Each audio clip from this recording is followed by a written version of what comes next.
Hello, God bless us all po. Meron pong mabuting balita ang Panginoon na kung saan ang ating katanungan na tayo naghahanap ng kasagutan. Paano ba natin mahanap ang kaharian ng Diyos?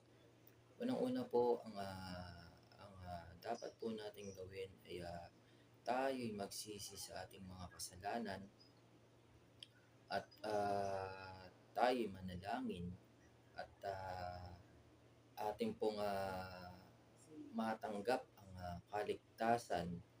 Hindi po madali ang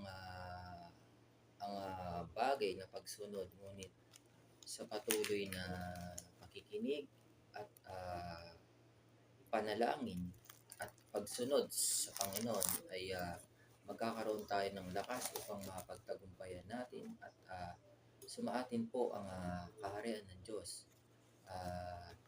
Meron pong talata dito sa Mateo 6:33 kung saan sinasaad dito ng Panginoon paano natin makikita ang kanyang kaharian.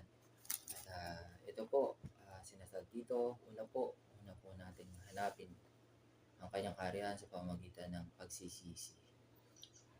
But seek first the kingdom of God and His righteousness, and all these things shall be added unto you. Ang kaharian ng Diyos ay mapapasa atin kung tayo ay may ganap na pagsisisi. At kung itutuloy po natin sa dyan, babasahin din po natin doon. Nagtanong po si Nicodemus na kung saan sabi niya, Panginoon, paano namin ba kami magkakaroon ng kapanganakan muli? Kailangan ba namin ipanganak muli sa diyan ng aming ina? Ngunit sabi ng Panginoon, you should be born again unless you cannot inherit the kingdom of God unless you should be born again. Sinasabi po ng Panginoon dito, kailangan po magkaroon ng pangalawang kapanganakan sa Panginoon upang mapasa atin ang kanyang kaharian. At kung mapasa atin ang kanyang kaharian, ang ibig sabihin po nun ay tayo nakatanggap na po ng kaligtasan.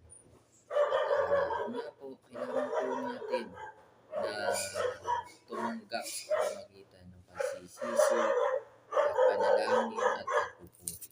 Maraming salamat po. God bless us all po. Ang Alenyo for Jesus.